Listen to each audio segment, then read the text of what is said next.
All right, good morning. Let's start off. Stand with a word of prayer and a pledge of allegiance. Heavenly Father, we thank you for a new day, and we thank you for bringing us together to handle county business. We thank you for those that support the county through their taxes. We thank you for those that come to our meetings. We thank you for the employees of this county that contribute. We just turn this agenda over to you and pray that you will grant us the wisdom and the vision to make decisions that are best for this community now and into the future. Thank you for blessing our community, Lord. We pray for the elimination of the COVID virus here. We pray for those that are sick right now and dealing with this in whatever level of discomfort that they are in, and we just pray that you would eradicate this from our town, our community, our state, our country, in fact, the whole world, Lord. But particularly we pray for our citizens here in Titus County. Once again, we just thank you for joining us today, and we turn the meeting over to you. In Christ's name, amen. I pledge allegiance to the flag of the United States of America and to the republic for which it stands, one nation, under God, indivisible, with liberty and justice for all.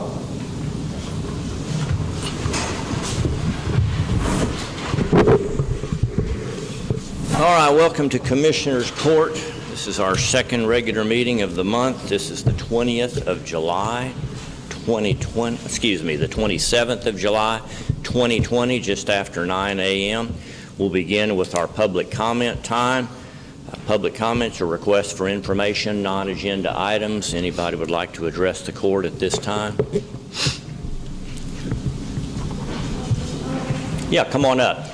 Bend that down if it's not the right height. If you'll just introduce yourself and tell us what you have to say.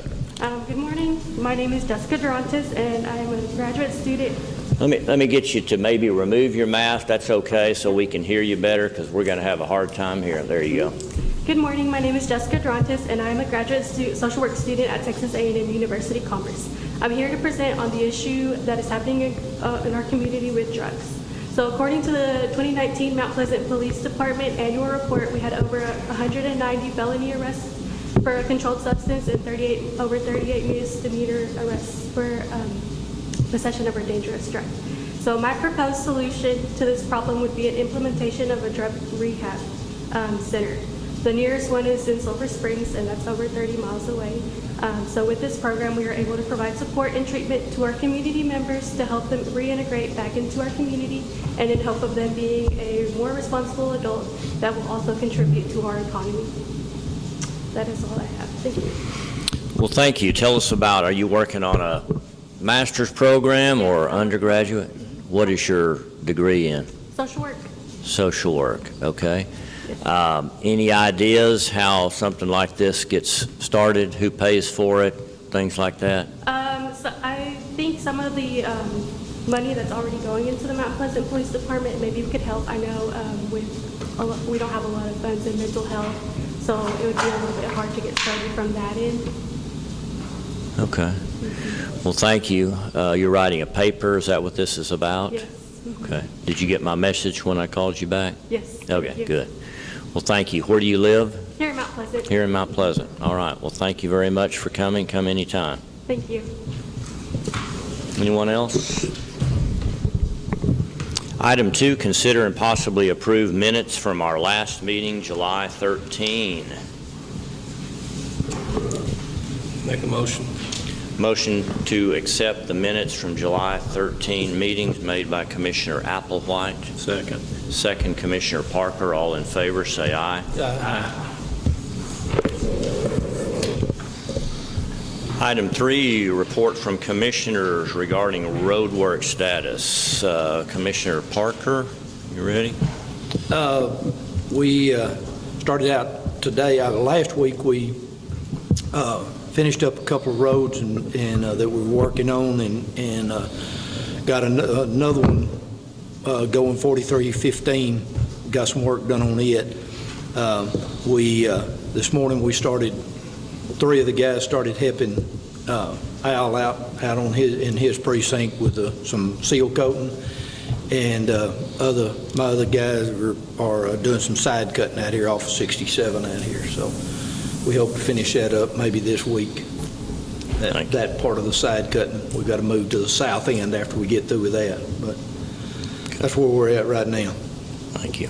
Commissioner Applewhite. We've been trying to finish up on our mowing, and we finished side cutting a couple weeks ago, and now we put in some culverts last week because machines were broke down, but we're supposed to hopefully get started this week or next week on 3250 and do that. There's about approximately 2.5 miles we're going to tear up and get ready to seal coat on it.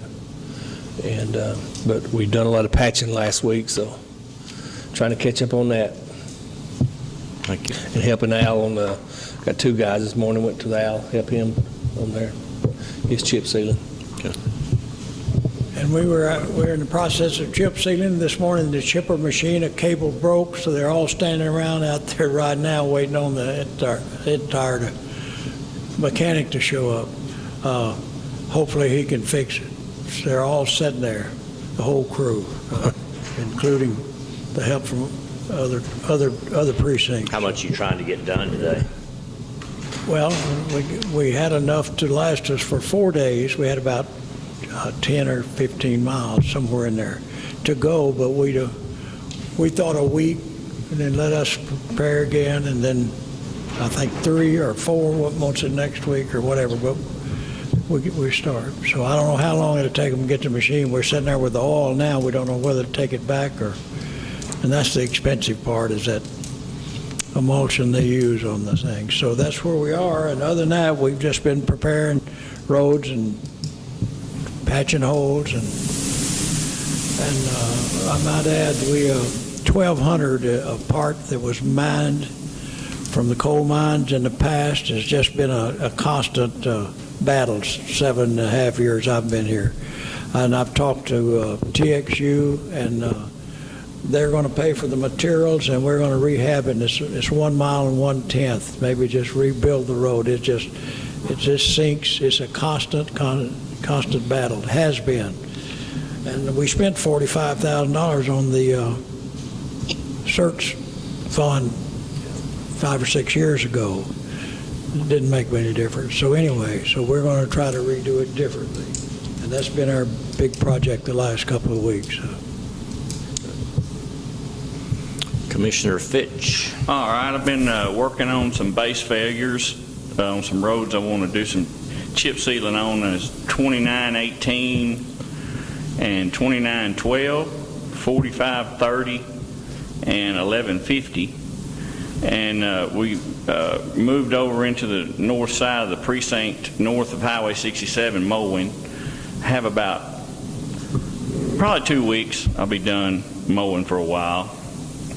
And then doing a lot of patching repairs on 4550 and 4510. Okay. That it? Yeah. Thank you. Item number 4, update of bond refinance efforts. Just wanted to let you know that we had been contacted by John Martin a little over a week ago, and as you will recall, we had to scrap our plans. Back a couple of months ago, the interest rates had fluctuated enough where it was no longer within reach of us achieving our targets. There wasn't any point in proceeding at that time. However, we have seen some more downward fluctuation in the interest rate. We don't know if it'll stay. It's not going to produce quite the size of savings that we had hoped, but nonetheless, the efforts are worth it at this time. We're still subject to fluctuations in the market by the time you lock in a rate. So we don't know what's going to happen here over the next couple of weeks. But Barbara and I will be on the phone this afternoon with 2 different agencies talking about the things that we need to discuss with them, financial condition of the county, in hopes that when it's time to pull the trigger, the interest rates are right. And so let's just hope that those interest rates will maintain. Historically low interest rates, good time to refinance. We just want to make sure that we abide by what we have to, and that you have to achieve a certain level of interest rate and a certain amount of savings before we can legally do the refinance. So again, can't tell you that it's going to happen for sure, but John feels like that it's worth jumping on it, and so last week I told him to go ahead and begin the work necessary. So Barbara and I will join on the conference call this afternoon. I don't know that we need any action unless for some reason you've decided that you don't want to pursue this. It would be nothing but money saved. Any questions, I'll be glad to answer them, but otherwise just cross your fingers that this works. If there is no questions or proposed action, I'll just say that we informed you of this and no action is necessary. I will keep you posted in the days ahead if this turns into a positive effort that we can utilize. Let's go to item number 5, discuss a resolution from 1987 regarding spending limits of elected officials during the first 3 months of the budget year with possible action to follow. And I think really what we're trying to do is, this has been a long time, and I think some of us had the idea that these spending limits might have only applied to commissioners, but the actual resolution that occurred 33 years ago really addresses spending limits of all elected officials. And so this is a situation where we go into October 1, and the action that was taken back at that time was to limit what someone could spend in the first 3 months of that budget year.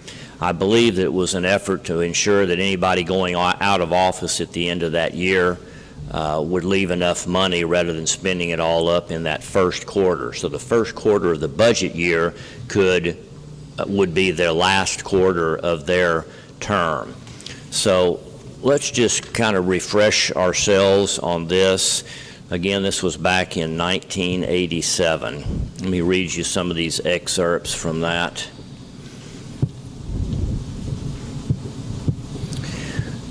Whereas on January 1, following an election year, new elected officials of Titus County will take office. And whereas the members of the present Commissioners Court wish to do everything possible so that the new elected official can do a good job for the people of Titus County. And whereas the budget year will be 3 months old when the new elected officials take office on January 1, now therefore be it resolved that the Commissioners Court, by adoption of this resolution, limits the expenditure in each elected official's office to not more than 25% of the total annual budget for the first 3 months of the budget year. Be it further resolved that it is the intent of this resolution to provide each elected official with at least 75% of his annual budget for the 9 months remaining of the fiscal year after January 1.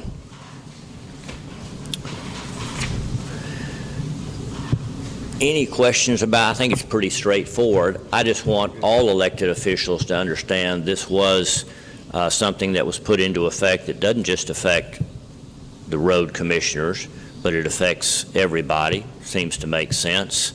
I guess we would just want to say we're not going to make any changes to that. We still believe in that.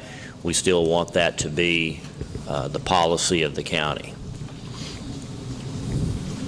Sounds good. Do we need to? Why don't we make a motion just so it refreshes what action was taken back then?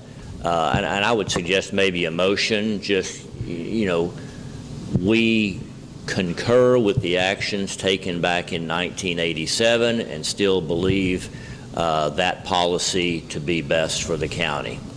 I'll make that motion. Okay. Motion's made by Commissioner Parker. Second. Second, Commissioner Applewhite. All in favor, say aye. Aye.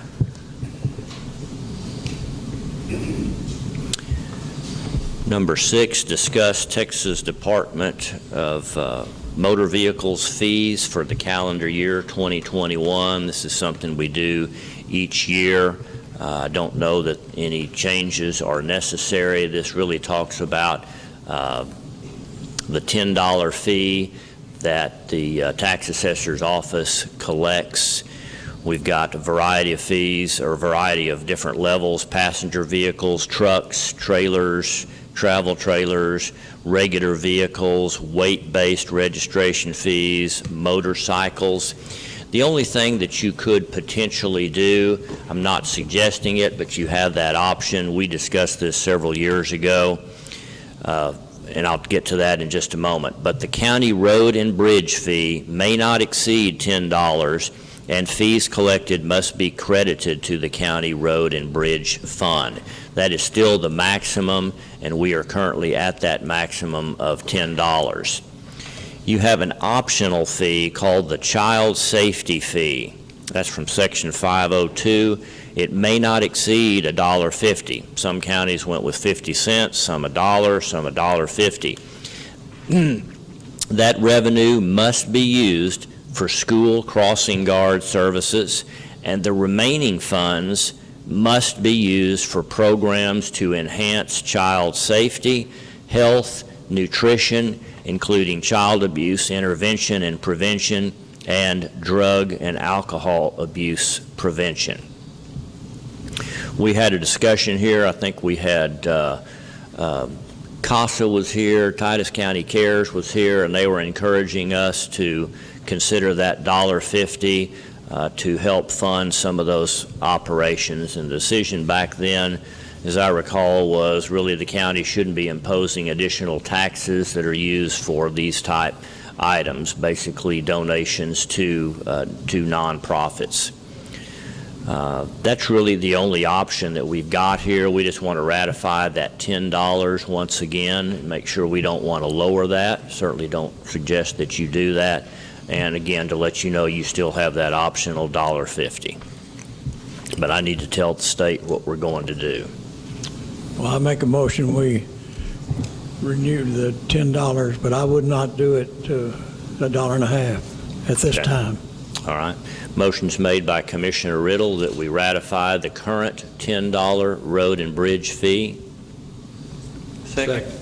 Second, Commissioner Fitch. All in favor, say aye.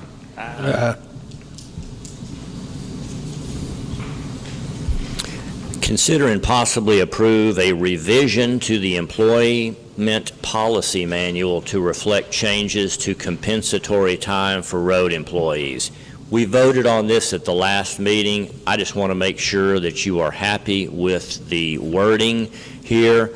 Let me read how it currently reads, and then I'll read to you the changes. This comes in Section 2A of our overtime calculations and rules. This is the current verbiage. The maximum amount of unused compensatory time an employee shall be allowed to have at any one time is 40 hours for regular employees and 80 for law enforcement. When an employee has reached the maximum accrual of compensatory time, any additional overtime worked shall be paid at a rate of 1.5 times the employee's regular rate of pay until compensatory time has been used to bring the balance below the maximum. We also have, we have this stated here because we believe that it's best that when an employee reaches this amount of time that they've got accrued, that we do everything we possibly can do to allow them to take that compensatory time. And we don't want this number exceeding these because we don't want a large outstanding liability if and when a county employee quits. You know, in the old days, they were getting up there well into the hundreds of this, and it left a big unfunded liability there at the end. Let me read the proposed wording here. This is what we're proposing. We changed the existing verbiage to. The maximum amount of unused compensatory time an employee shall be allowed to have at any one time is 40 hours for regular employees, 60 hours for road employees of commissioners only, and 80 hours for law enforcement. Employees will be paid for any compensatory time only upon termination of employment. Should the comp time balance exceed these limits, the official shall take steps to bring the balance into compliance by, and we've left a blank there to give you an idea. In other words, you want to say by the end of the fiscal year, within 3 months, whatever you want to say as far as how long you want to give them to get that balance back down. But this is stating that, again, we're eliminating that overtime element and we're bringing that balance back down somehow, some way within a given period of time that I would like for you to define. So we've got those 3 levels, 40 hours, 60 hours, 80 hours. When they reach that and exceed that, we're not requiring them that they return it back to 0. We're requiring that they get it back within those limits. And how much time do you want to give that employee, under the direction of his boss, of course, to get that comp time back down, which means them taking some time off, and obviously in some departments that creates a problem. So what would you like to do there, or do you want to change this verbiage? How about 30 days? The only reason I would question that is what if an employee hits that right during your peak road building time, and your hands are tied and you say, sorry, you've got to be off now for a few days, and you're right in the middle of one of your projects.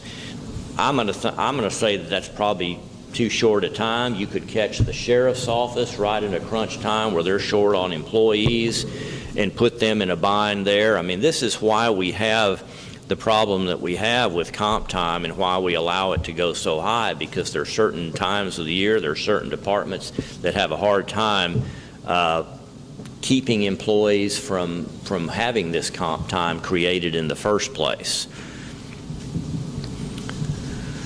And of course, your end of your fiscal year ends at the end of September. I don't know if that's a good time for road employees to slow down and for you to cause them to do that. You could say at the end of the calendar year. You could say within 90 days. You could say within 6 months. I don't know what you want to do. Calendar year would be good so they can go, some of our guys like deer season and camping when the weather cools off, and holidays. So they'd save it up for Thanksgiving or something. Marvin, does that create any problem if you do calendar year as opposed to the end of the fiscal year? If the number gets to be high, it could create a liability on our financial statements. But in order to make that happen, we're going to have to set a date around September 15th instead of September 30th, because we would need to pay that out. So as long as we're cognizant of the fact that we don't need to let these go over the end of the calendar year is a good place to start. If that doesn't work, we can come back to the court and recommend that y'all do something else at that time.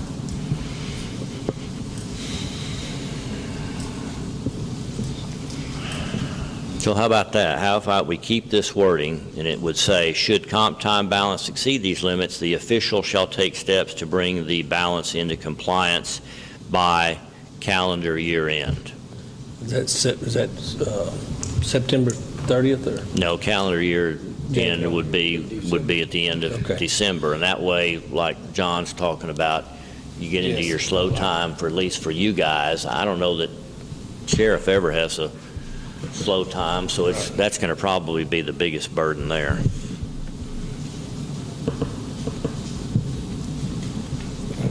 I'd like to see it the calendar year. Okay. By calendar year, into compliance by calendar year end.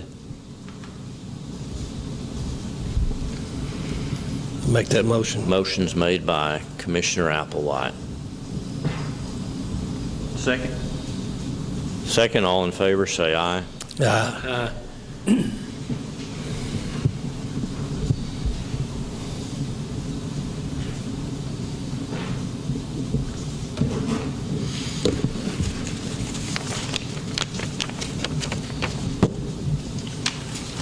Consider and possibly approve the quarterly investment report.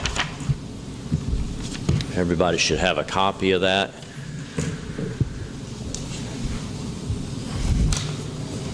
Barbara, has there been anything, any change occur within the last quarter that you need to bring to our attention here? Have we done anything out of the ordinary or taken advantage of any opportunities that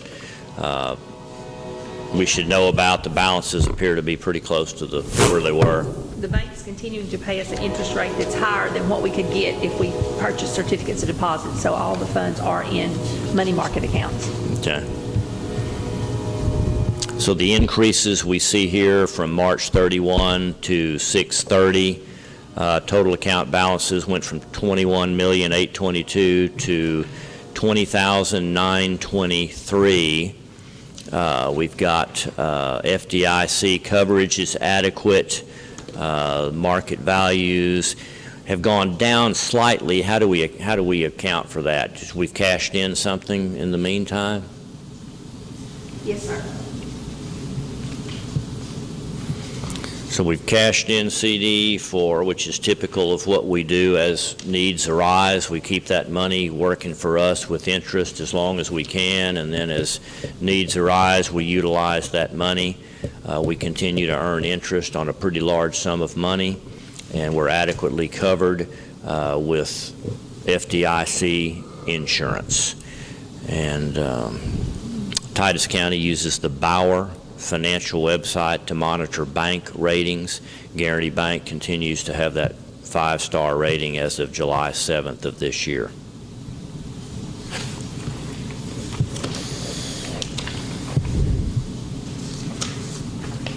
Questions, comments?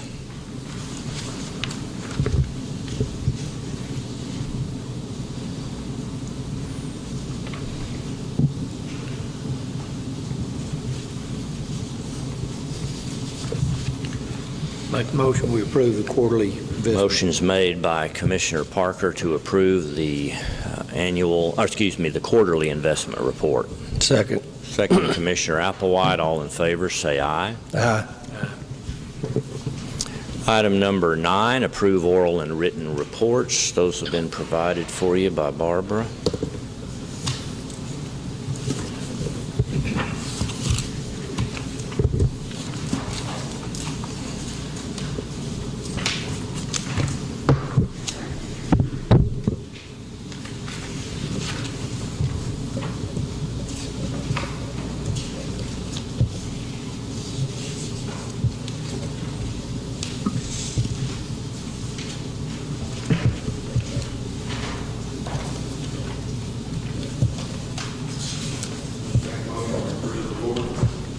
Motion to approve the reports is made by Commissioner Fitch.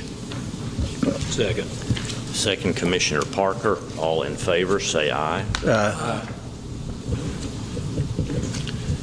Next item, number 10, are treasurer's reports provided for you by Cheryl.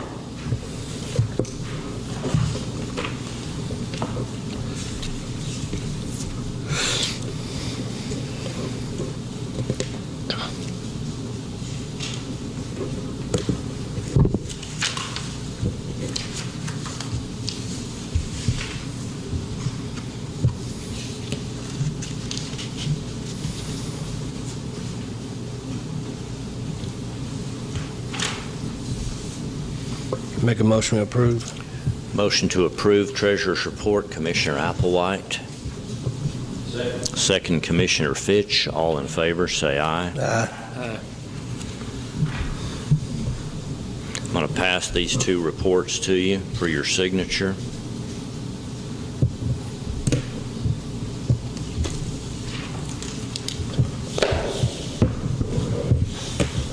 Item 11, budget amendments. We have number 30 and number 31. Number 30, we talked about the new camera system for the jail, so there's no new money here, it doesn't look like.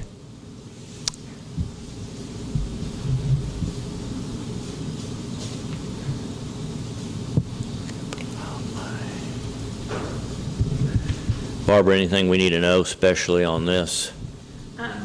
Sheriff Ingram had intended to take all of this money for the new cameras out of his commissary fund, But if you will recall, back a few months ago, he had a problem with his air conditioning and had already spent $26,000 out of his commissary for that. So this request that he has here is, $15,000 from his commissary and $26,450 from his regular budget line item. There is no new money related to this. He's confident that he's got enough building maintenance funds to meet the requirements for the rest of the year.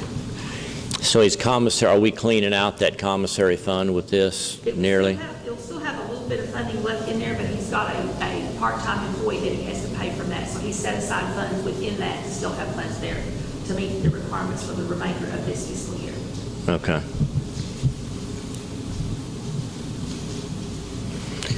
The second item is to reinstate the amount that was moved from auto expense from contingency due to increased maintenance on vehicles, to reduce recreation supplies budget and increase other expenses to make the best use of allocated funds. And this has to do with Sheriff's Office as well.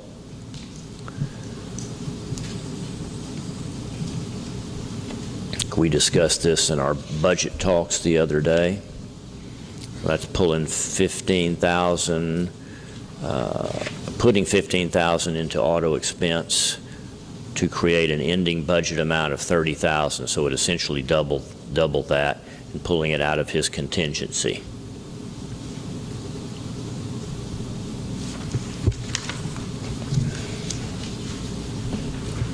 Make a motion to approve budget amendment. Motion to approve these two budget amendments, both of which relate to the Sheriff's Office, is made by Commissioner Parker.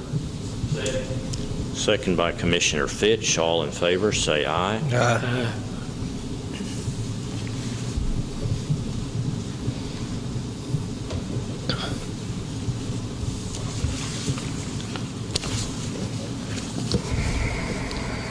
Item number 12, sign pay orders, approve payment of bills. Make a motion, we pay our bills. Motion is made by Commissioner Parker. Second. Second, Commissioner Applewhite. All in favor, say aye. Aye.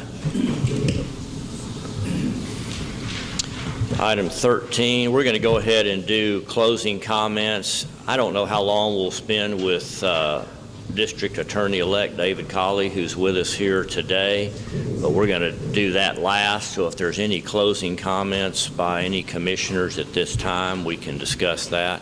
I'll start by saying we continue to have our daily conference calls related to COVID. We had a pretty busy past week, adding on a lot of new cases. The number of cases we're adding is exceeding the number of cases that are being designated as estimated recoveries, and that's a number I don't like to see increasing, but nonetheless it has been increasing. We don't have any other free testing planned at this time by the state. We continue to be very frustrated with results that we're getting and not getting from the state, and the information that we're getting. There has been some errors in there, and getting clarification has been tough. But we did finally get all of the results from the last free testing we did on July the 14th. We ran about a 15% positivity rate out of those tests. Of 450 tests given, about 150 of them were from non-Titus County folks that showed up for our test event.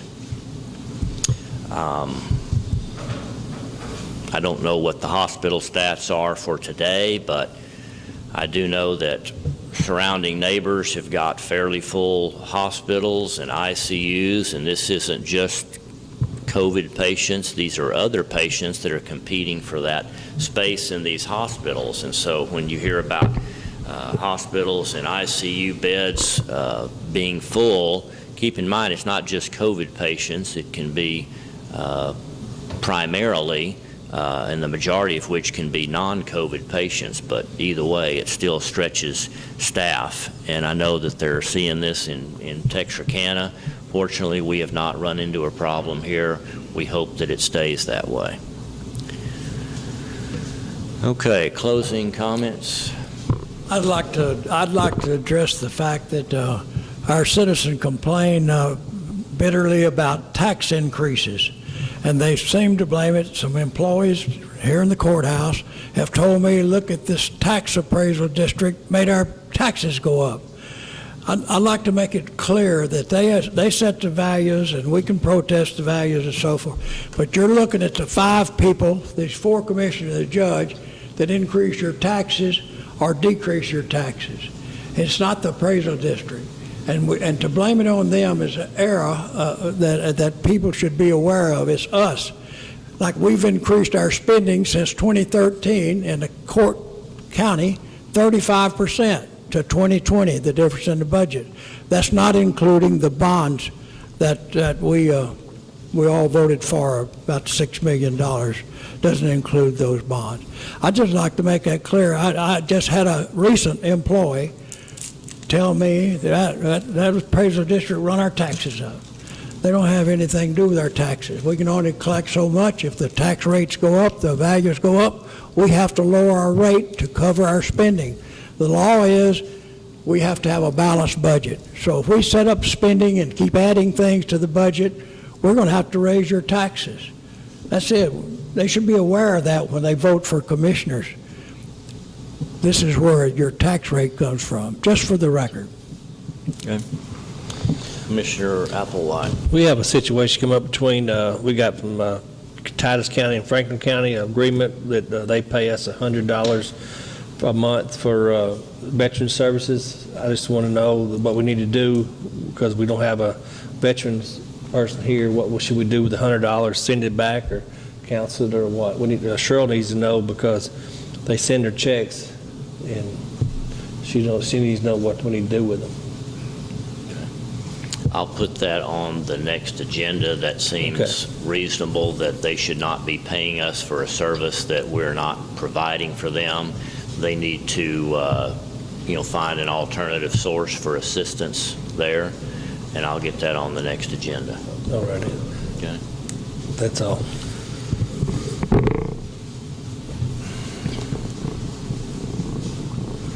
Commissioner Parker? I don't have anything, Judge.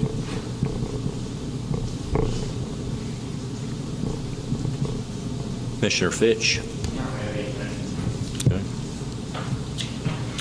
All right, we're not going to adjourn yet. We will take a quick break. Anybody that would like to listen in here with David Colley is welcome to do so.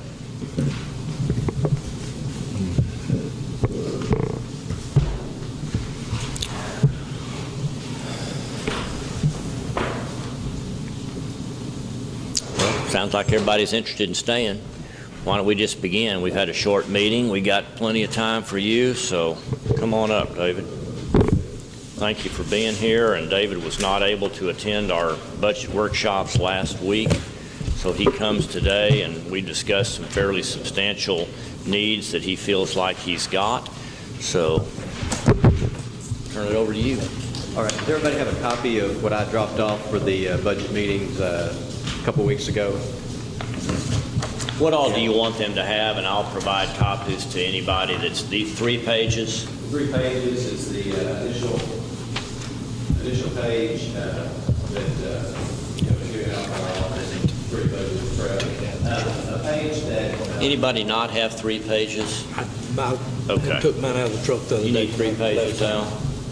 How many extra copies do you have? I have Okay. I've got this one. Looks like the 3 of these guys We might have need it. these. It's in the book. Do you have the supplemental pages there behind that? Okay. Do you have the supplemental pages behind that? Flip that back. You may have it. Yeah, you got it. You've got it.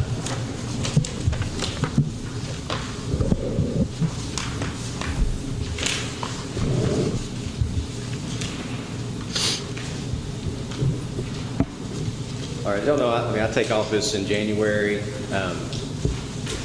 which is, kind of into the fiscal year. Anything I'm asking for, I'm not wanting to start before then. Till then, Mr. Bailey's still the boss, and he's running the office how he sees fit. Once I take office, what I'm hoping to do, what I'm wanting to do for Camp County and for Titus County is to get the dockets under control, which also includes getting the jail population under control, getting those cases taken care of, moved out of the jail, keeping y'all from situations where you're being hit with inmate medical bills, and freeing up space in the jail for, so that the sheriff is able to have that space to bring in contract inmates and bring in money in that regard. To do that, I need some more staff, and I need the space for it, and that's what I'm here asking for. Camp County has indicated that they figured out a way to come up with $50,000 for their fiscal year, and what they're hoping to get from that is, and what they understand that I entirely intend to do with the staff that would help create is keep them from having to. Their situation is a little different because their jail's smaller. They're having to pay other counties to help house inmates, so it is the same thing. Keep the cases moving. Keep people who need to be on probation, get them on probation. Get those cases before the court. Get them on probation. Have them paying court costs and helping fund the probation office. And then also freeing up space in the jail for them. It's so that they're not having to spend money in other counties. For us, it would be to free up space for more contract inmates and to keep the medical bill part of that down. Okay, so there. You'll see on that sheet. Okay, so the second sheet is something that the auditor's office prepared in my request. Because the real question is what is what's the hit? We know, we can say you're paying somebody this much an hour or whatever, but we all know, and y'all know more than I do, that there's a lot more to that. So what that second page is, and the right side of that is the 9-month total of the positions I'm asking for, because it would be January through September. We're not starting off anything before then. I don't plan on that, and I'm not going to. Okay, so, but kind of that I guess gives us an idea of the total asking for, but I also need to be fair to both counties, okay? If Camp County can come up with $50,000 for the year, of course their fiscal year is January to December, it's the calendar year. So the 9-month portion of that, 75% of that is going to be, let me find my numbers here, $37,500 that they're contributing for the portion that I'm asking y'all to contribute for. Okay. Given the number of cases, the number of jury weeks on the typical court calendar that the judges give us, it's about a 70-30 split. About 30% needs to be Camp County, 70% is Titus. We have like 12 jury weeks in Titus per year, 4 jury weeks in Camp. Active cases, and what I mean by that, okay, so like we call a docket. There's cases that aren't called. There's people who have warrants out that we haven't picked up. There's not a case we can't do anything with doesn't show up on what I'm going to say the active docket is. Divide those up. Those numbers for Titus is about 480. To Camp's 125. That's an 80-20 split, 79-21. Total cases, there's motions to revoke that are out there, people who are out on bond on those kind of things that need to be resolved. That's more of a 30-70 split. I think it ought to be about 30-70 for Camp and Titus.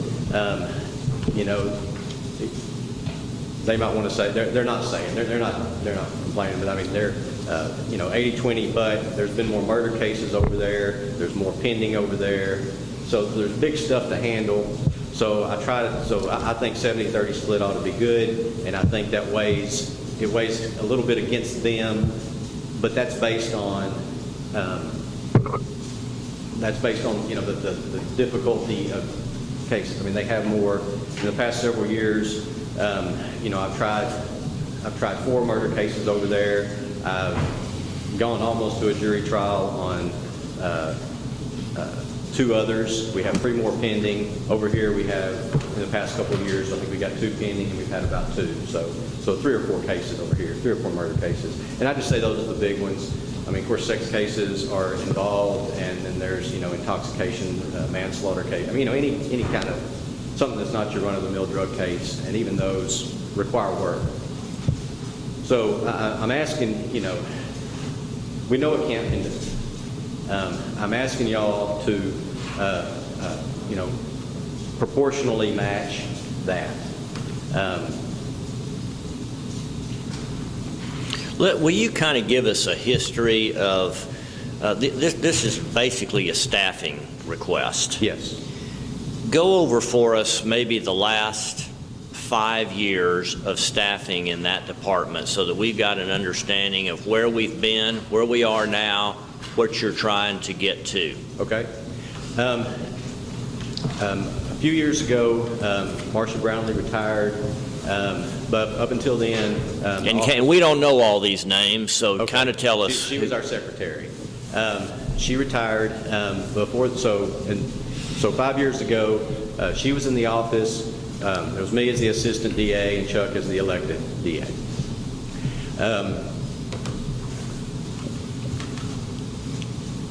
The state gives us a certain fund every year to either cover supplies or to offset employee costs. Okay, and 10 years ago it was $35,000. It's down to $22,500. So what the office would do, I think, my understanding is that Marcia would be paid for her time from either that account or from the forfeiture account once that account, was used up. Initially, my salary was paid half with the forfeiture account, and Titus and Camp split the other half. TXU had the tax problem. At that point, we had a bunch of money in the forfeiture account. There was a bunch of money coming off the interstate. And so we were able to just fund my position totally from the forfeiture account. Okay. 5 years ago, that account was at $500, almost $600,000, and it stayed there because the money coming in was just as much as what was going out. Things have changed in the past several years. Marcia retired, and that position has not been filled. I would assume because Mr. Bailey was going to retire, and he didn't necessarily want to put me with somebody that I maybe didn't want. We just tough it out. But how long ago did she retire? I think 2 years ago. I think summer 2 years ago. It might have been 3, but I think it was 2.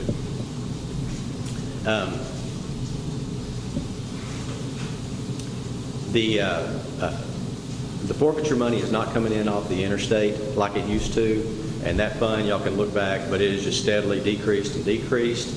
We do not have, in the pending account, there's not money coming, from DPS that we, that's going to get us anywhere as we continue to work those cases that are pending as far as forfeitures go. Why is that? Why is forfeiture money not coming in? My understanding is that the cartels are doing different stuff. They've got different options. They've got Bitcoin. They've got electronic currency. They've got gift card ways of moving money now. Whereas before they were, shrink wrapping it, putting it in hidden compartments, and putting somebody who didn't know what they were carrying but knew they were carrying something. Here's a GPS, and you drive to this address, and you don't ask questions, and you don't stop. So I don't think it's moving the same. If it is moving the same, or if there's still some of it out there, our local law enforcement, just like y'all, just like the rest of us, we're trying to do the most we can with the least amount of hit to the county. So they're not sitting somebody up on the interstate doing interdiction, which is looking for drugs and money. illegal drugs, drugs and illegal money. And the city's not, the sheriffs, they don't have extra people. They got, their folks are out there patrolling, doing stuff that they got to do for us here on a daily basis. DPS, I don't know, but it's not there and it's not coming in. And by January 1st, it looks like we'll probably have about 160,000. Okay. I don't mind using it. I don't mind using it up. But what I don't want to do is have a person, coming to me, giving them a job, and me only being able to promise them a year.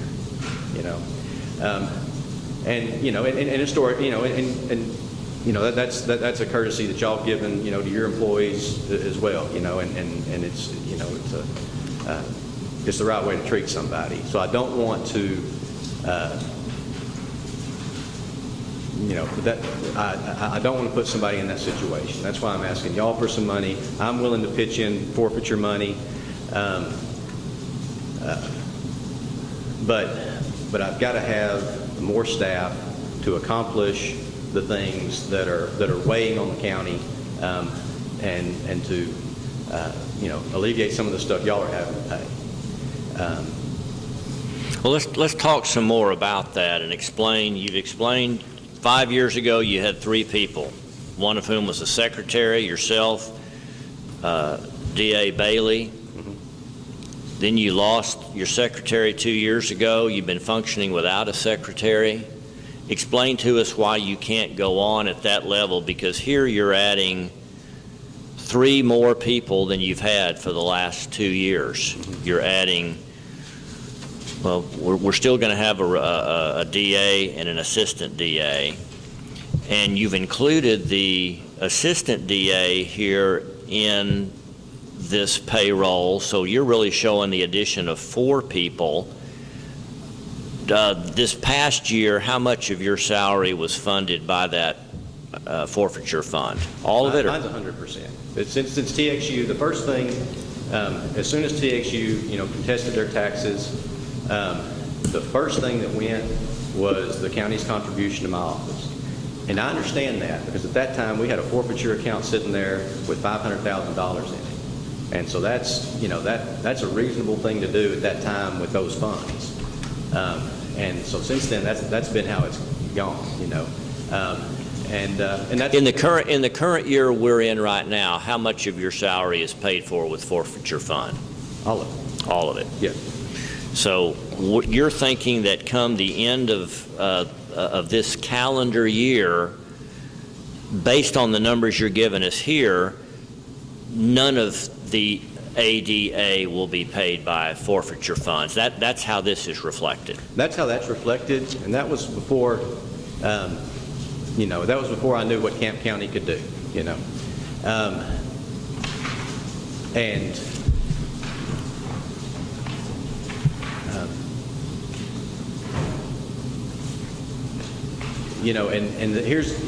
the thing. That's that would be. The list you've got, what I'm asking for there, that would be excellent. That would be a fabulous thing to be able to, get the dockets down, have somebody qualified doing the stuff that ties up my day, that keeps me from moving a criminal case. But just like you said, it's just been me and Mr. Bailey. And if we had 2 more people, we had 2 legal assistants, if we had, something more, assistant DA and 2 legal assistants, that's going to help out a ton. And when you say we've been getting by, we've been making it work, we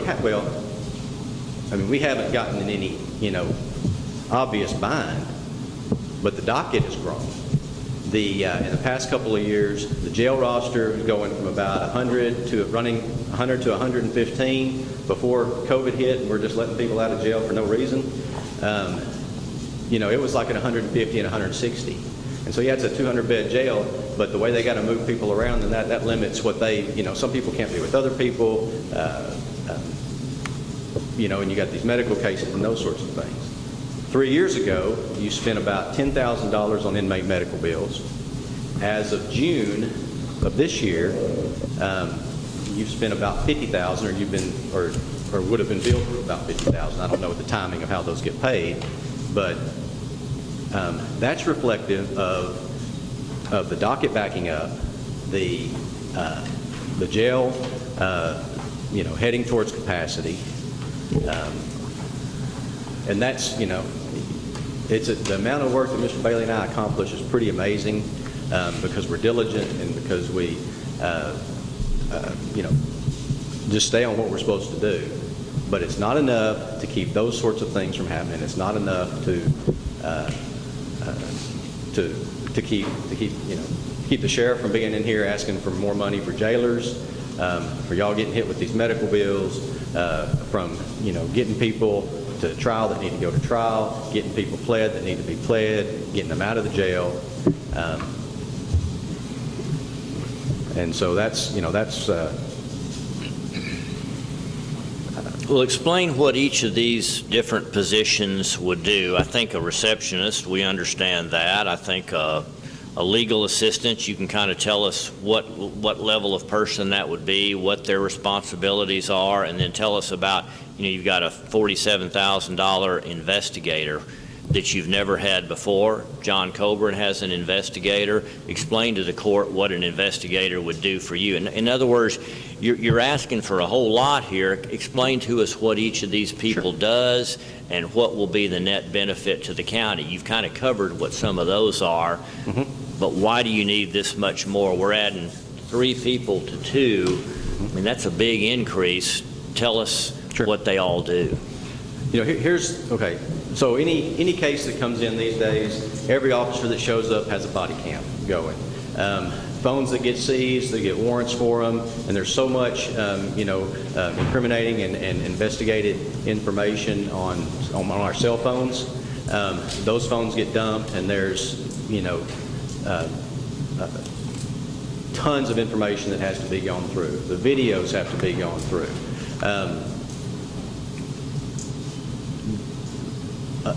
The past couple of years that didn't exist 5 years ago is the Michael Morton Act. And so we also have to catalog every single item that we give to the other side. Some cases that's 300 to 500 items that you've got to list. What it is, how many pages it is, how many images there are, how many photographs there are. And then you also have to disclose to the other side, anything that would tend to, discredit an officer, trouble they've been in, things like that, times that they've been, less than honest with their superiors or something like that. You've got to tell the other side that, whether they get to use it in court or not. So what an investigator would do, with and somebody with a legal background, and the amount I'm asking for here is the same as an investigator on the sheriff department level, is those are things that they're going to know through their experience and their training on what they're looking for and how that helps me and how to relay that to me. They can go through somebody's phone and be able to say, okay, so what this guy's saying here, okay, David, you need to look at this, this, and this, because right here, what he's saying, this means, come buy drugs. This means I'm coming to you to sell you this much drugs. This means, and this is how that's going to help your case. Look, I've gone through these 10 hours of video, these 40 hours of video, these 100 hours of video, and, the spots that are really going to, that you really need to hone in on that you don't have to do that, is, on video 5, it's, 10 minutes to 20 minutes, but, and those sorts of things. That's what an investigator can bring to the table that not, an average, person. The legal assistant, in addition to prosecuting the criminal cases, the legislature requires us to handle the family violence protective orders. And, again, no complaints. I'm glad to do it. I'm glad to help somebody get out of a bad situation. But what happens is I'm getting ready for a jury trial, and then somebody comes in, or it comes from the Safety Crisis Center, or it comes from, a police department who needs, who's in an abusive situation, and they need to get out, and they need that help. And what I do, because I'm not going to stop what I'm doing. I'm not going to tell them, no, you know what, you're just going to have to hang in there a few days because I'm getting ready for this trial and I need to watch these videos. And I'll have a murder trial in 2 days, and I will stop and help that person with a protective order, because I'm not going to be in a situation where I could have helped somebody and I didn't and they got killed. Okay. Well, a legal assistant who has a legal background is going to be able to meet with that person, is going to be able to tell them the stuff that I would tell them. Here's what a protective order is, here's what it can accomplish, here's what it's not going to accomplish, here's the process, here's the information I need from you. Take that information, draft the affidavit that has to be drafted, draft the lawsuit that has to be drafted, e-file that, and the judge will set it and issue the temporary protective order, and then that gets set for hearing. So all of those are things that, that's just an example of, from a legal assistant. In addition to that, the governor has imposed upon us time requirements to get our judgments done after a case is resolved, which those kind of things, anytime you put something off, it just makes it worse. You just need to do it anyway. But, that's work that a legal assistant will be able to look at the file, see the notes I've made about what happened in court, draft that judgment, let me glance at it, everything's right, then that legal assistant can e-file it. That's, it makes it sound like it's easy. But really the days of printing it off and walking back to judge's chambers and walking across the clerk's office was the lesser time consuming of that. Just for example, back in March, there was a day where we were in Camp County and disposed of like 15 to 20 cases, and it took the next day for me, because we don't have the secretary, don't have the legal assistant or an investigator that could handle that, draft those judgments, e-file the judgments. Once we receive back the file mark copies, file those, and close out the files. I'm not above doing it, but when I'm doing that, I'm not getting somebody, I'm not moving a case who's in jail who needs to be out of jail. I'm not doing the research to prepare for the murder trial that's coming up. I'm not doing the stuff that I need to be doing because I'm doing the stuff that has to be done right now. In addition to that, there's setting up files, there's, copying exhibits, getting those things ready. Looking at a case, as an investigator, we'll be able to look at a case and say, this guy's been to prison twice and he's gotten in trouble again.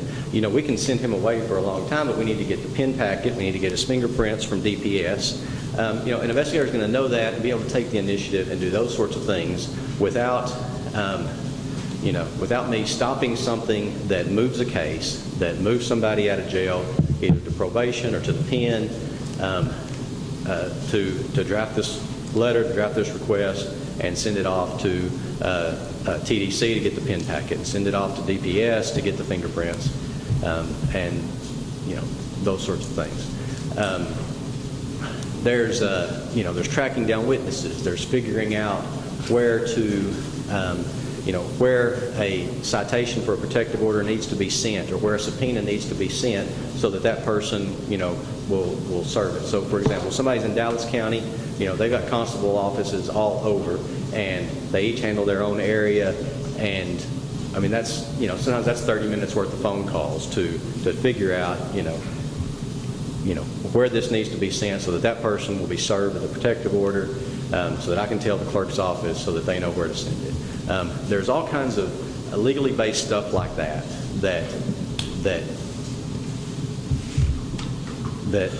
I do on a daily basis, but it keeps me from being able to do the stuff that gets the jail numbers under control, that gets that keeps the cases moving, gets the docket under control, and so that's really it. The status quo is the docket is going to keep growing. There's only so much of us. We do the most we can with what we got. The status quo is the docket's going to keep growing. just like y'all, you go into work and you think, you got what, 50 things, 100 things on your to-do list for work that you could snap your fingers that you'd be caught up. But you can't, and so you prioritize those. And you go into work and you think, you know what, if I can get these 10 things done, then that's a good day. I've made some headway. But the first thing you're hit with is a bridge washed out. So then you got to move all those back and do this thing. And maybe that moves you back a day or two or a week. And it's the same thing here. And so what's happening and what you can look at from the numbers, from what y'all spent on medical bills, from the Titus, from the county jail numbers, I mean, over the past couple of years, it's just grown and grown, and it's harder and harder for us to keep a handle on it because we need more staff to do it. And then, like I said,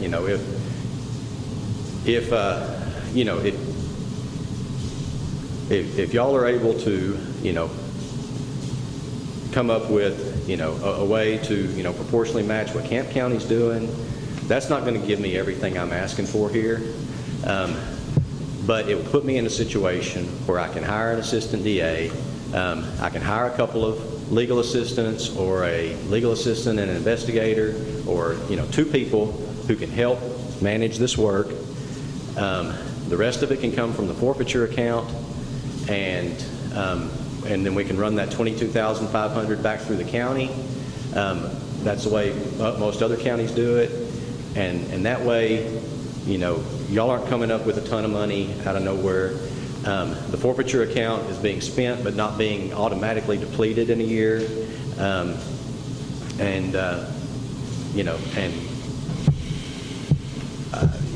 And then hopefully, y'all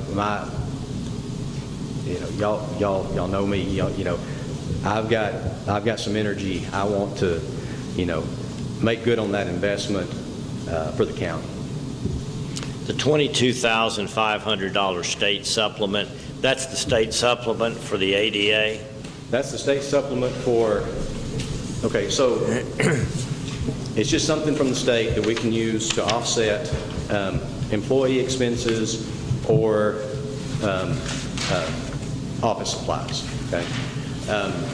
Has nothing to do with the additional amount of money that you or Chuck is currently paid over and above your salary? Because don't y'all, similar to what the county judge gets, isn't that person given a little bit of it? No? There was something a couple of years ago, I think it was one of those, I don't know if y'all got reimbursed for it or what, but it was kind of one of those along the lines of an unfunded, state mandate that they imposed upon y'all. But it was something that went to Chuck, and it was some kind of reimbursement for him. That was a couple of years. That's not happening now, is my understanding. Okay, so you're going to get this $22,500 regardless of how much staff you have. Right, and here's what I would like to do with that. The way Hopkins County does it, the way other counties do it, is each month the auditor sends in the voucher. If I need to sign it, I sign it. However that process works, to get that portion for that month, for the county. And so, that's just going to come back to this pot. That's how I'm going to do it. Chuck's never done it that way, and that's because I guess mostly he was just paying Marcia directly from it, and then now I guess supply. I don't know, but that's how other counties do it. I think that's the way it should work for us, because then that alleviates some of the burden of what I'm asking for here. There's no reason for me to ever see that money. It should just go straight to the county, and I would arrange that the same way other counties do that. So really, Camp County has said, in this breakdown you've given us here on this page 2, yes, the increase we're looking at, and Barbara, help make sure I'm interpreting this right, the total additional you're asking for to get you these 3 new people funded would be $182,000 roughly, but that is just for 9 months. right. So if we were to approve this, the next budget year, that amount would go up by $33 30% more to fund an entire year. Yes. And Camp County's 30% here of this 181,981 is 54,000. Call it 55,000. And they're telling you that they're willing to give you 50 of that 55 that you're showing here? No. They have told me, since this was printed and these figures were, they have told me that they've got a total of 50 for the year. This 54 would have been a 9-month. I mean, the 54 would have been, yeah. So they're saying we give you 50 annualized based on 12 months. So if you increase their 54,594, let me do the math on that. 54,594 times 1.33.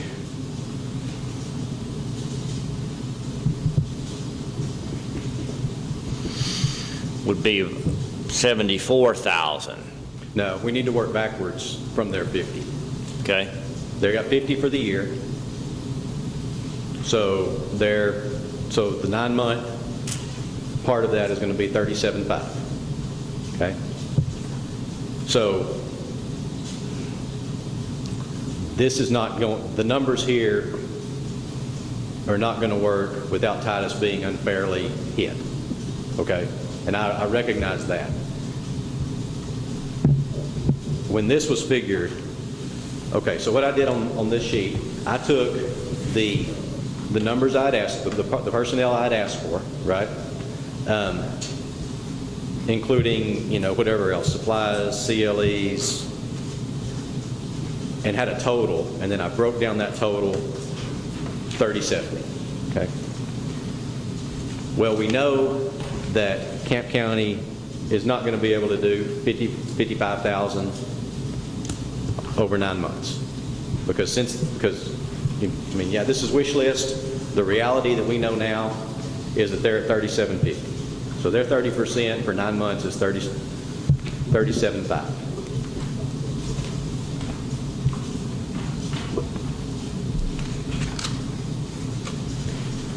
So they're saying we'll give you about 2/3 or 69% of what you're asking for.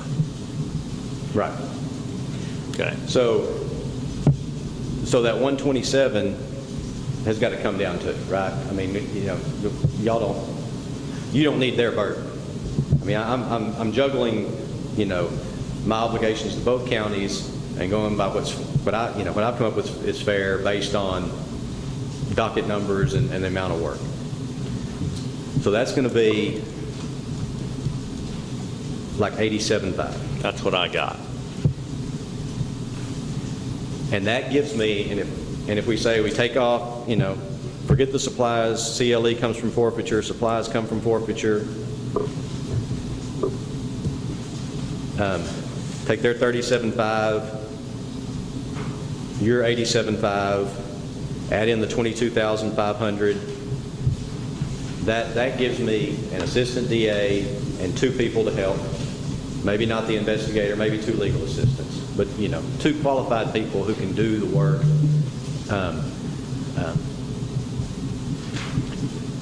Cut out the receptionist, and that's that is puts me in a position where I feel like I can at least have a chance on accomplishing these things I want to accomplish. You haven't talked about use of the forfeiture fund in any of this.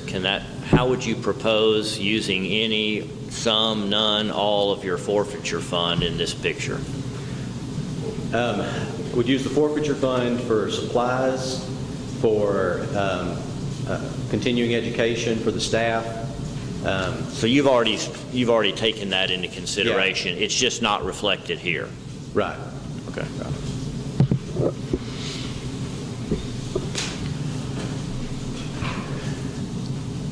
I wouldn't be opposed. Okay, so I don't know if any of y'all have seen, my office. Right now we've got 4 rooms. It's about 550 square feet.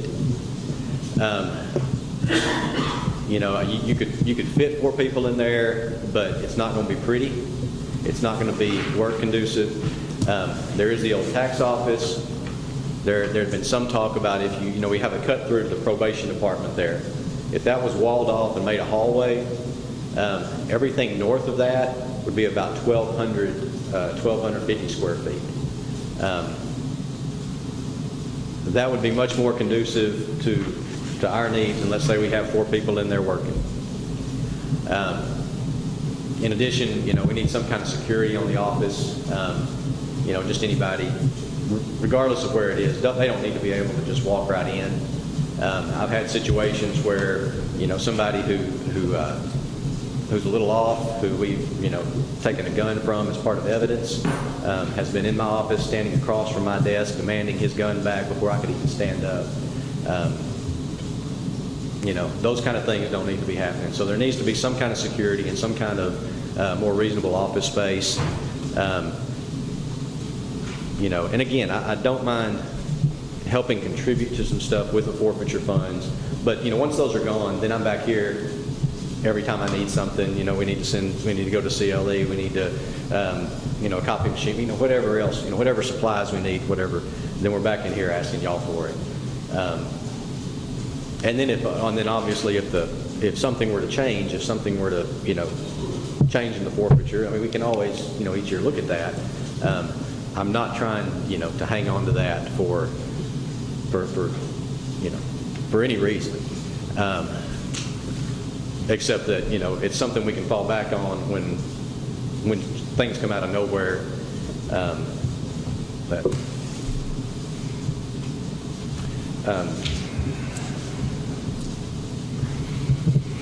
Okay, so if we were to be on par with what Camp County has said that they can do, we need to fund you an additional $87,500 for this 9-month period. Yes.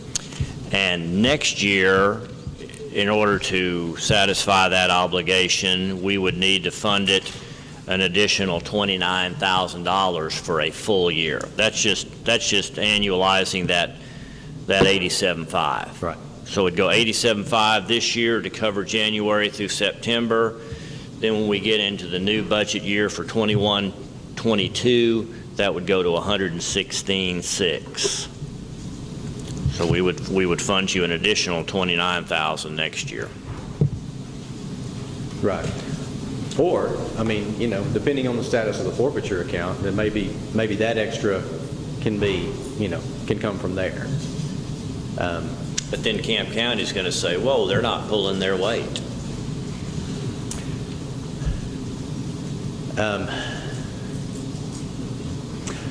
Yeah, that's true, because Let's just not tell them. Okay. well, and one thing I don't want to do is, they've come up with this, and then say, oh, okay, well, we're going to make it work with this much, then then that extra goes somewhere else, where they've already been willing to contribute and able to, and figured out a way to come up with that. Thank you. Any other questions? You've answered mine. This is a lot to absorb by these guys. Any questions off the top of your head? Will you pull that mic over there in front of you?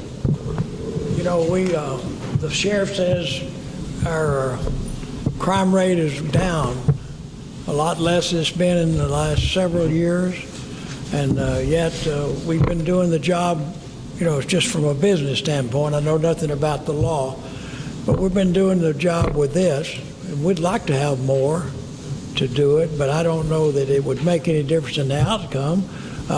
We always could use some more. Sure. And we're getting the same results, even though we're asking us to spend another $100,000 of the taxpayers' money. And one of the taxpayers, what's different than 5 years ago, as the judge asked you?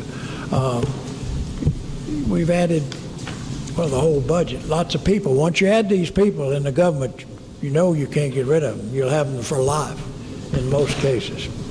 But anyway, I don't understand the big increase. We should come up with an extra $100,000 all of a sudden. And I realize, and I don't doubt you a bit when you tell me what you to do with them, but Yes. it's just a matter of a business. Sure, I appreciate that, Mr. Riddle. But the last case, I had a jury trial right before the COVID shutdown. It was a 4-year-old methamphetamine trace case. You know, there's no reason that guy should have been sitting out there for 4 years waiting on his jury trial. And so, yeah, if you know, bottom of the barrel, you know, felony jury trials waiting 4 years to go is taking care of it, then, you know, I don't know. I can't say much about that, but I mean that's what's there, and you know, it doesn't need to be that way, and it doesn't help the jail. It doesn't help the money y'all are having to spend on the jail and jail staff for that to be the case, and that's not you know, that's not the way it needs to be. You know, to put this into perspective, y'all can kind of relate to John Coburn's office. John has himself as the county attorney.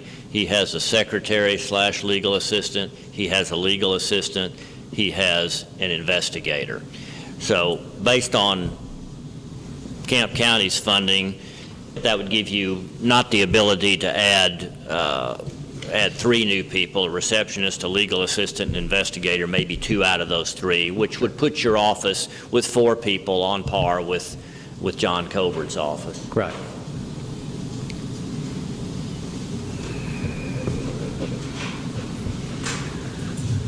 Here's your chance. We'll have to discuss this and decide what you're going to do for our budget. That has to be calculated in this year's numbers. So you've got David here. Ask him all you want to ask him.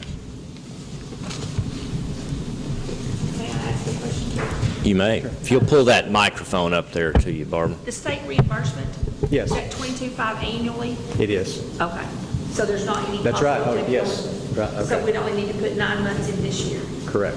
That's Okay. correct. I'm glad you caught that. That's something that I hadn't. Okay. Now, one more question. It seems, I mean, we already have you, so we have an assistant district attorney, but Right. just that you've been paid out of the forfeiture account. Correct. So what you're requesting is that we kind of set that aside except for things like supplies and CLE, and maybe let that build, or if you have something that comes along, you have an opportunity to take it out of there in the future, because that has reduced. I've looked at the history. You're right. It has come down significantly. Right. And it was something I was prepared to discuss when we got to budget, because we can't continue taking the assistant district attorney's salary out of that account, because we basically have about 1 more year's worth. Right. And so I'm glad that you brought this to their attention, and I didn't have to do that. Okay. You know, and if that changes, then I'm all for, you know, using it or using it in some other proportion. I just don't want us to deplete it, and then we've got, you know, nothing to fall back on when we have, you know, situations like we've had before. Whenever you know, we had a big tax hit and had to fall back on it. Okay, in 5 minutes, I need to jump on a phone call, and I've had a chance to visit with David about this, so I think all my questions he's previously answered for me or has answered those today. If they were to fund some of this budget, where are you going to put these people? I would like to do something with the old tax office. I think it's already set up with, you know, at least, you know, a portion of it. Like I said, we could haul off, put a hall and a back door on the on that cut through that goes to the probation department that's already been, you know, set there. The front end of that office has, at least was originally set up for, you know, a security button to let somebody in and a code. It already has one office. You put another office, and then I would have, let's say I ended up with being able to hire 2 people, whether it's an investigator and a legal assistant or 2 legal assistants. I would have them up front. You know, I would have them meeting people, you know, when they came in. But there would be that security element. There's already an office, at least one office there. I think that's a good spot. That frees up the old DA office for either storage for the clerk or If one of the judges needed a different place for their chambers, you know, I don't think we need, I don't think that spot needs to be looked at for a courtroom, a new courtroom at this time. It is rare that all the spots are filled. Courtroom B is great for jury selection. Courtroom A is great for trying cases. If you had all this, that brings up a good point. If you had all this staff, could we move cases in such a way without having to have a second courtroom?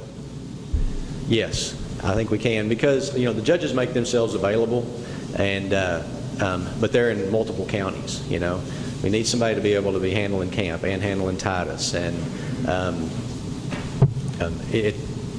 to have a situation where there are multiple courtrooms. Okay, if you had, I mean, we're not the big city, but let's say we had some situation where you had 2 courtrooms you could try jury trials, and you had you know, one jury trial going, another jury trial going. You've got hundreds of people from the community in and out for jury selection. Okay, so you got to stagger that. You couldn't do that at the same time, but let's say, you know, you somehow could. You've got law enforcement who need to be out there on the street working, sitting around waiting for their time to come in and testify, and there would not be.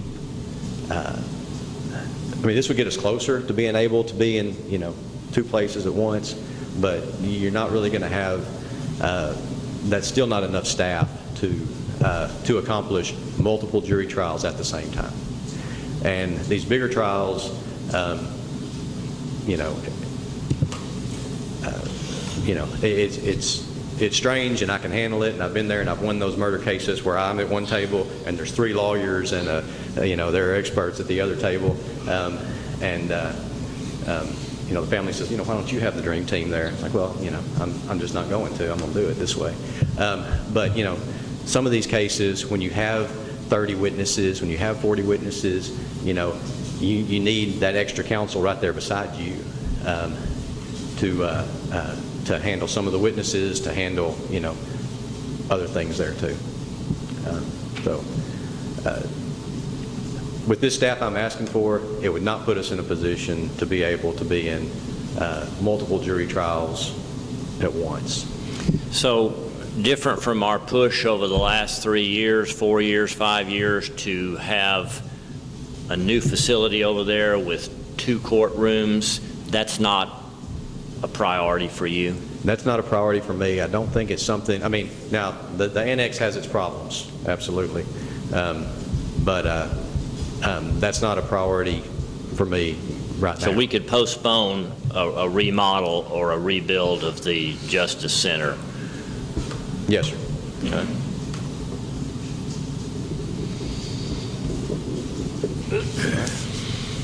Barbara, can we get the forfeiture account, what it has changed over the last 3 years? I'd like to see that. Does Camp County have a forfeiture account? The account we're looking at, the 2 combined. The forfeitures, yeah, that's the 2 combined. For your office. Right. So when you seize money, it doesn't go, you don't get to just put it in your account like it's you don't get to commingle funds. I mean, y'all, you know. So we have a pending forfeiture account here, and that's mostly going to be DPS. When they seize money, then it goes into their DPS account that's controlled here. Police department has their own, and then the sheriff's department, they have theirs with the county as well. It's separate from the DPS one. And then as we seize those funds and get final judgments on them, then those monies get moved over to this account that we can use. And so that's kind of how that process works. Historically, Camp County has not had that much money in forfeiture, because even though the Court of Appeals has said that the interstate is not a drug courier corridor, there's not big money going up and down 271. It's all on the interstate. Or it was, you know, it doesn't seem to be now. Another thing happens for apples, the way we do it at the county. We don't have an assistant county attorney. Right. We have Omar, the receptionist. She does some, I guess she does some legal assistant, I'm a legal assistant and investigator. If you did it like that, if you legal assistant, receptionist, investigator, be about not much more than what the assistant DA's salary is. But I know your court's a whole lot different than our court, so. He's got a higher volume of cases because there's more misdemeanors. More people get arrested on misdemeanors than felonies. Prosecuting the felonies is more involved.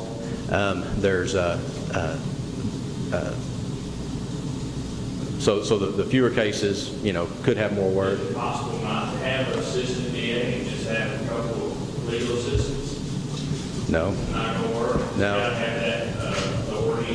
Here's the other thing. So the family code. So the family code says that either me or John Mark can do the protective orders. Okay. If I were to tell him I'm not doing protective orders anymore, it's all you, buddy. He's going to be right here saying, I need an assistant, because that's a heck of a lot of work that has to happen. So that's part of it. The other part is the multiple counties and being able to, send somebody, hey, take care of this case. You got a judge over there in Camp County. The jail needs to go plead this person out. I'm going to be here doing this stuff. That $70,000 won't pay an hour, No, that's less. That's less than what you're paying now, and I would, ideally, right? Ideally, I would not want to have to train somebody. I mean, that kind of defeats the purpose. If I had to get somebody that I had to train, it'd be a lot less. I wouldn't be paying them that. Okay. Yeah, that number could come down depending on the experience of the person who I'm able to put in that spot. David, I'm going to jump out here. Y'all continue this. We're going to be meeting back here in a couple of weeks if we have some more questions, but I would encourage you to ask all you want. I want you to understand this, because this is a big deal right here, and know what it is we're going to be voting on. But thank you for the time you put into this. Y'all keep talking. Okay. Would it be possible to make a motion that we adjourn? Yeah, if y'all are finished talking, sure. I'm sure. I'd make a motion we adjourn. Okay. David, thank you very much. Thank y'all very much. Motion, Commissioner Riddle, second, Commissioner Fitch. All in favor, say aye. Aye.